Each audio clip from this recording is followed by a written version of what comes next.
Mr. Imperium is one of the last few Debbie Reynolds films that I have to watch, and it doesn't even bother me that she's barely in it. This is a really delightful film. Yes, I felt like the pacing slowed down and it kind of got a little bit uninteresting, maybe in the middle third of the film. But generally speaking, it kept me engaged and I found it to be delightful, and the music in it is wonderful. This was released in 1951. It's also called You Belong to My Heart, and it stars Lana Turner and Ezio Pinza. And this is about a romantic relationship between this singer, played by Lana Turner, she's called Fredda Barlo, and Mr. Imperium, played by Ezio Pinza. He's also a prince, but he doesn't necessarily explain this straight away. And there's this really fascinating scene where Fredda asks him, "Why did this person just call you Your Highness?" And he says it was because of an accident, and I just found that really entertaining. Obviously, an accident of being born into a royal family. And I really enjoyed this, and I liked their relationship. For a lot of it, it's just the two of them on screen, and despite the lack of characters or even the lack of action, I really enjoyed watching them interact. I enjoyed watching their relationship develop.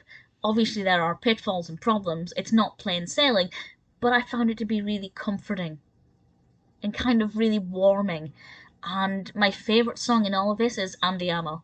I'm learning Italian, or trying to learn Italian. I'm not very good at learning languages, but there, obviously, with it being set in Italy, there are a lot of Italian words and phrases used. Don't worry, it's not an Italian language film, so if you don't like non-English films for whatever reason, you're going to be able to follow it completely because Fred is actually like learning the language with the help of her Italian prince.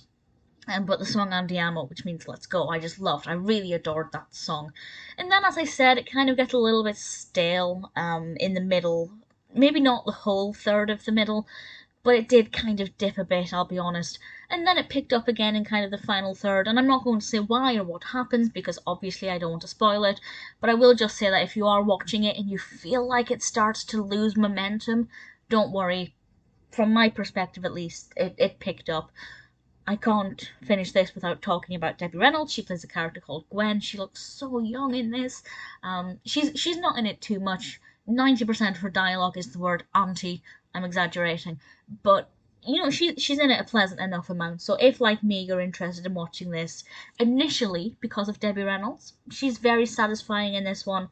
Her character's quite young and curious and a bit more or a bit less naive than her auntie, which is something that she points out. And I thought that she was a delightful character.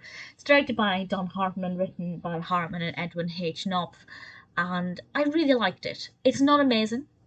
I'm never going to say it's one of my all-time favourite films. And yes, I did feel like it kind of dipped a little bit. It didn't maintain the same quality throughout.